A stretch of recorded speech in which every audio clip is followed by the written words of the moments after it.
Welcome back to Clarity Week. I ran out of week last week. So today is Monday, and I promised to finish this up this week. So we're going to do that. Today, we are talking about KPIs. We've been talking about KPIs for all of last week. We talked about how to improve them and different KPIs. If you missed those three lives, I'm going to drop the links below so you can take a look. I'm also going to release a newsletter that will give you a little bit more clarity on the KPIs that we need to track and what we talked about all last week. So today we're talking about presentation to recommendation KPI. For those of you that don't know me, my name is Leah Borges. I am a sales advisor and coach to AEs, individual contributors, and sales teams who are frustrated by fluctuating win rates, lower than wanted quota attainment, and just the overall lack of clarity when it comes to the sales processes.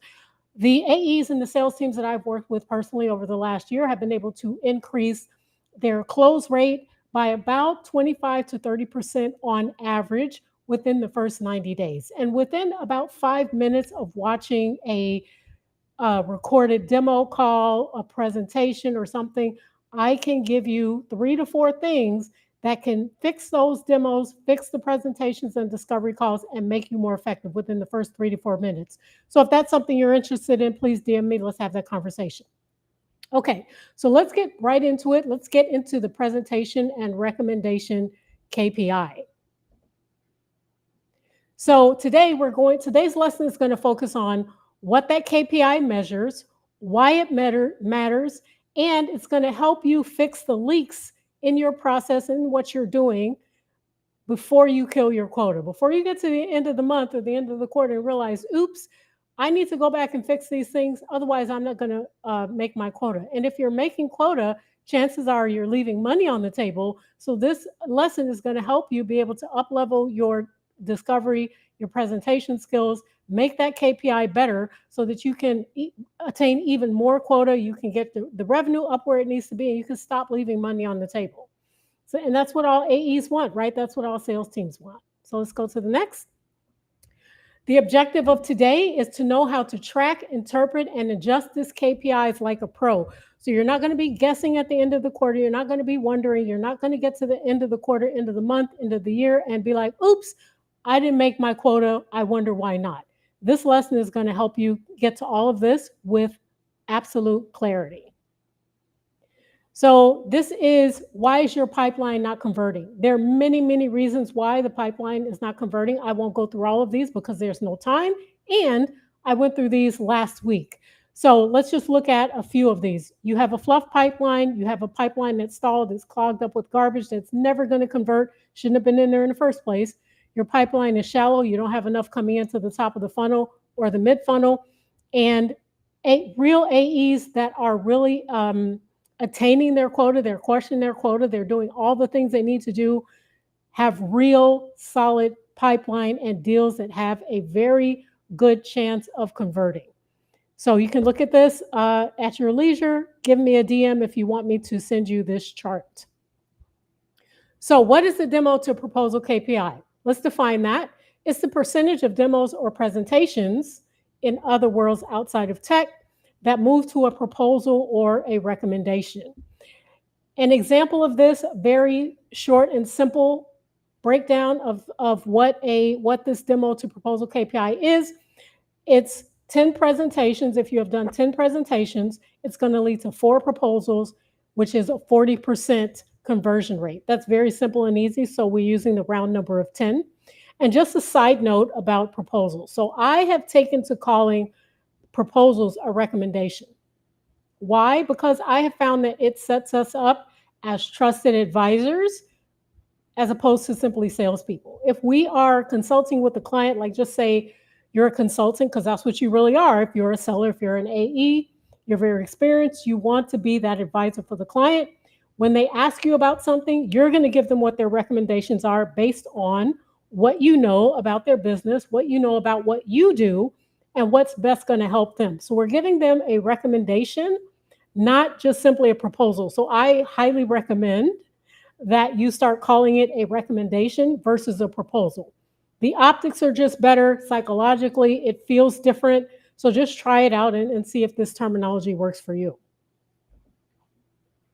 Okay, so let's talk about this and let's go back to our football analogy, right?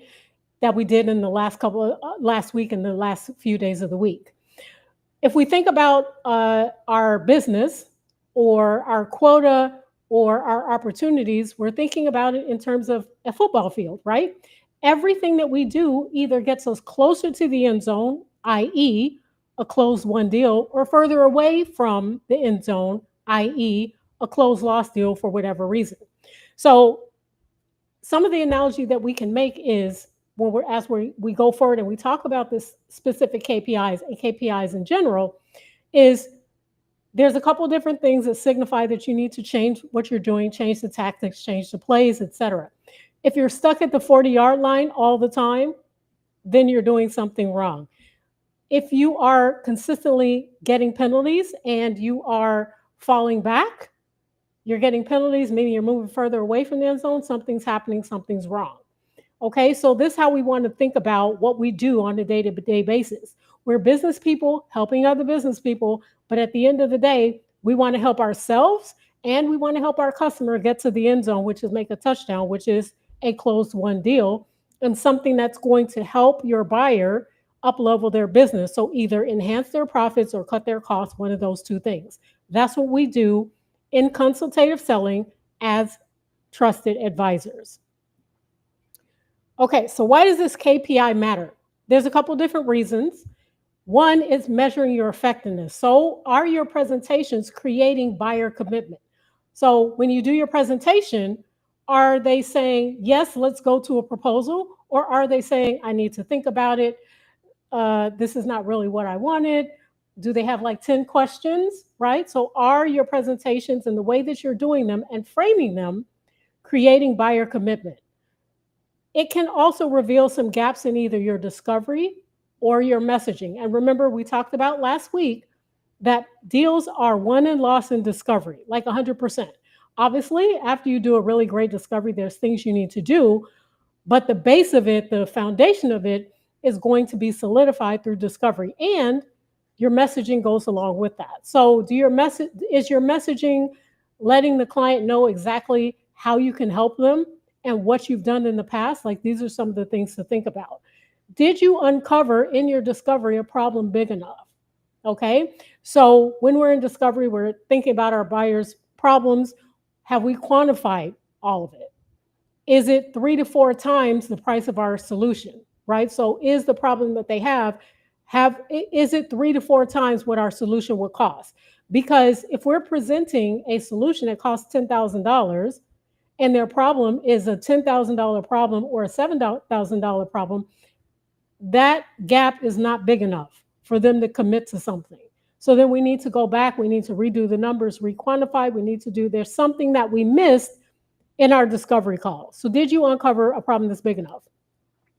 And it signals your pipeline health, right? So the other day, last week, we did pipeline math. We helped you understand how to determine if you have proper pipeline coverage. And we want to determine if we have pipeline health before the end of the month, before the end of the quarter, right? We don't want to get to these critical stages in our process, in our year, before we realize, oops, I don't have enough pipeline coverage. My pipeline isn't healthy, or the deals that I do have don't have a great probability of closing. So this is what measuring this KPI is going to help you do. If your presentation to proposal rate drops, then that is your signal that something's wrong. Something that you're doing day to day or something that you're not doing is missing, or it needs adjustment, or it just needs to be eliminated altogether. So this is one of the reasons that we're measuring this KPI. We have to know if our proposals are effective. If our presentations are effective, if they're going to proposal, and if our buyer at the end, are they receptive to what we recommend, right? Again, we're talking about, we are calling it a recommendation versus just a proposal, because a proposal it feels very passive to me. That's a personal thing for me, right? It feels very, very passive. But if we're calling it a recommendation, it sounds active. It sounds like you're actively helping your client find a solution. You're helping them solve a problem actively. So I recommend calling it a recommendation versus a proposal. Okay, Let's look at some key industry stats, some benchmarks by industry. So I specialize in sellers and sales teams that sell either tech or SaaS products or manufacturing. So we're going to look at those right now. So the tech SaaS sales benchmarks, demo to proposal conversion, because in tech and in SaaS we call it a demo because that's what we're mostly doing, is about 30%. That's the average. Sometimes it drops way below that. In startup organizations, it can drop even further below that. Average strong performance, average 40 to 70%, that KPI. Okay. Looking at manufacturing, the presentation, because that's what we mostly call it, presentation to proposal conversion rate is going to fall somewhere around 20%. For some, it's more. Overall pipeline conversion is going to be about 20%. And this is because manufacturing deals they're often very long, they're very complex, they could be enterprise, right? They could be very technically oriented. So you're expecting a little bit lower conversion rate. Now, having said that, this conversion rate depends on a couple of different factors, one of which, when are you putting the opportunity into the CRM? So a lot of us AEs, I used to do this, and I talk to a lot of AEs that do this, they're not putting the opportunity into the CRM until they're pretty sure that it's going to convert. So that is skewing the conversion ratios, and that is not what we want to measure. We want to measure the opportunities that we have in hand, not just putting them in the CRM where we're pretty sure that they're going to close, but at the beginning and tracking those KPIs all along the way. So these are two industry stats that you can measure yourself by and say, hey, I'm under 20%, I'm under the average, or I'm over 20%, I'm well over the average, but then why am I way over the average, right? Is it because I'm putting the ops into the CRM when I'm pretty sure they're going to convert, or why is it really high? And just a quick note, if your conversion rates, no matter what industry you're in, are far above the industry average, like 60, 70, 80%, you need to question that, and you need to ask yourself, when are those being put in the CRM and why are they so high, right? This is just a caveat, because you want your conversion rates to be as accurate as possible. And if the data is skewed for whatever reason, it could be our fault, it could be the way the CRM measures it, it could be some of the benchmarks are off, then we want to question that. We want to find out the reason why. It's not so that we can just be successful, right? We need to understand that the KPIs are true, the conversion rates are real. We can only do that if we're digging into the CRM and running the reports that we need to. Okay, let's just think about it in football terms, right? So if the demo or the presentation, let's think about the demo or the presentation as your third down, right? So we all know in football, you either convert the third down or you go to fourth down, whereupon you either go for it or you kick a field goal or you just punt, right? Depending on where you are in the field. So the demo or the presentation is your third down. The proposal is your first down. So if you convert right, then you're going to get a whole nother set of downs to make the touchdown. So you're making progress up the field by having a good KPI in this way. So you're either keeping the drive alive at this stage, or you're going to punt, or you're just going to throw a Hail Mary, or you're just going to kick a field goal from 60, 70 yards out and hope it works out. But we want to be accurate, right? So we're thinking about getting that conversion at third down. Hence, we're going to convert our demo into a proposal call. We're going to calculate our percentage weekly or bi-weekly, right? So these are some of the steps that we're going to do to determine and to interpret what we're seeing. We're logging the demo in the CRM. We're going to mark whether it goes to a proposal or not, a demo / presentation. Then we're going to calculate the percentage weekly or bi-weekly, however many proposals you have, however many demos you have or presentations you have by that point. And then you're going to classify them by market segment, deal size, inbound, outbound source, what have you.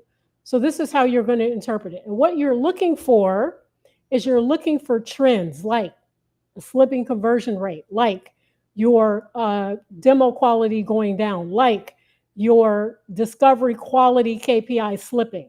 These are the things that we're looking for so that we can adjust sooner rather than later. But remember, we cannot fix, we cannot improve what we don't measure. So if we're not measuring it and we're not aware of it, then chances are this is why we get to the end of the year, the end of the quarter, at the end of the month and say, oops, I didn't make my quota, or leaders, we didn't make our revenue goal. This is why, because we're not aware of it and we're definitely not measuring it and we're not adjusting it. Okay. And tracking, if we think about the football analogy, tracking is like watching your game tape, right? So every team watches game tape religiously throughout the season and even before and after the season, right?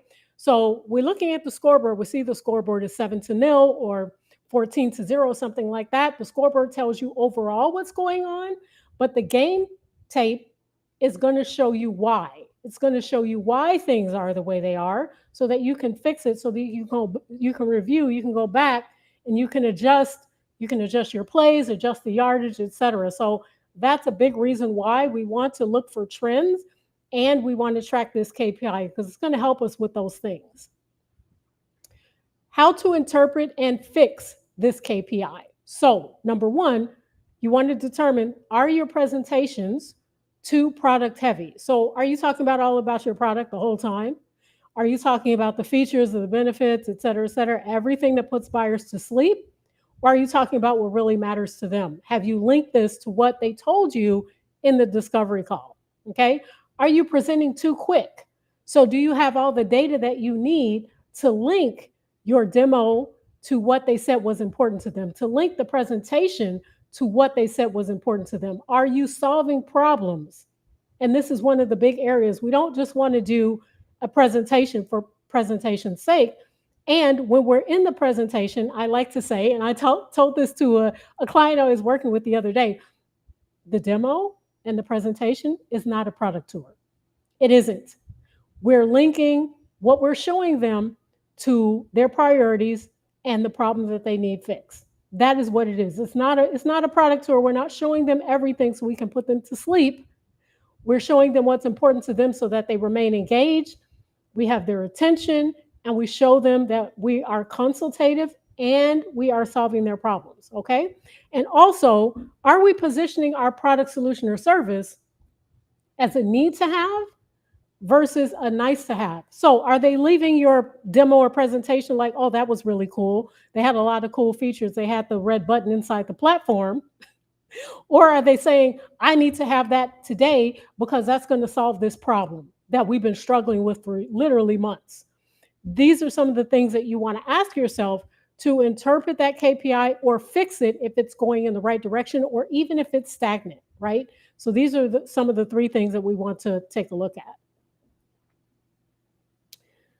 Here's how to fix low conversion. So if this KPI is dropping, if it's going in the wrong direction, even if it's flat, these are the things that we want to fix. This is how to fix it. We're going to revisit discovery again in your CRM. You should have all the things that move a deal forward. And I did a live about this last week. I'll drop that below. If you missed it, I'll drop that link below. If you have questions, please DM me. We can talk about it. But we want to revisit discovery because most of our questions and most of the objections and the reasons why deals don't move forward can be linked back to discovery. It's something we didn't do, something we didn't get, or we're just moving too quick. Or sometimes what also happens is things the buyer says are right over our head and they go right over our head and we don't think they're important. So we don't adjust it. We just let it go right by. We don't even discuss it. Okay. So we want to revisit discovery. We're either redefining the problem, right? If it's not big enough, it's not going anywhere. We need to make sure that the stakeholders are the proper stakeholders. Are we talking to the decision maker? These things. Also, we want to reframe the demo or the presentation. So we want to find the impact. Did we find out what the impact was, and is it big enough? The impact on the organization. So either operationally, financially, structurally, something tangible. And this also comes up quite often. I'm really surprised when it does, but it does. Check your ICP and validate that you're talking to the right person. Now, I was talking to a client that I was working with in an ed tech company, And I knew immediately, not just by the ratios, but by the conversations and by what was happening or not happening within the discovery call and after the discovery call, that they're talking to the wrong ICP. So they're talking to someone that's a low hanging fruit because they can reach that person easily, but that person is not invested in the problem enough. They don't have clear visibility to a lot of the business ramifications or the impact of the problem on the overall organization. So their ACP is wrong and they're talking to the wrong person. So if you're finding that your conversion rate is either slipping, going the wrong direction, or even if it's stagnant, check your ICP and validate. Like, do this with your leadership team, do this with your marketing team or with your product team. Make sure you're talking to the right person if you're finding these problems with your conversion rate. And again, if we go back to the football analogy, when we're throwing the football to our wide receiver, we are not blaming the receiver because we drew up a wrong route, because the route is bad. We are going to fix the play so that they can get the yardage they need. So that's what we're doing when we're troubleshooting low conversion rates. We're doing these three things. Okay, here is how to adjust or improve. This is the action plan. This is what I want you to do. If you are finding your conversion rate isn't as high as it needs to be, or even if it's 95%, you can still get better. This is what to do to make it better. Audit your last 3 presentations or demos. Are you talking about their world, or are you talking about your product, solution, or service all the time? Are you talking about their business problem? Are you just pitching features, right? Are you slipping into feature territory? Because this can happen without us even knowing that it happens, right? And then we're in the black box of, oh my God, how did I get here? You're in a technical conversation. You're talking about all these little things that have nothing to do with the outcome that they need to get. So audit your 3 recent presentations. And I'm not just talking about looking at Gone stats or anything like that. Actually look at the tape, look at your game tape and figure out what's going on there. Shorten your deck.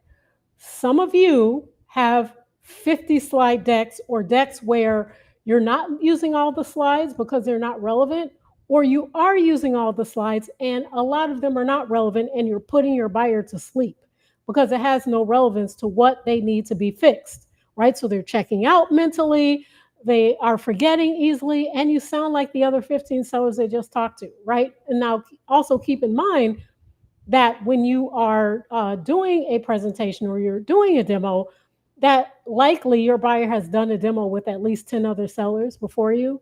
So if yours sounds like theirs, you're going to put them to sleep and you're going to lose engagement and you're going to lose them. So that's why we want to shorten the deck. We want to focus in on the problem and the impact those problems are having.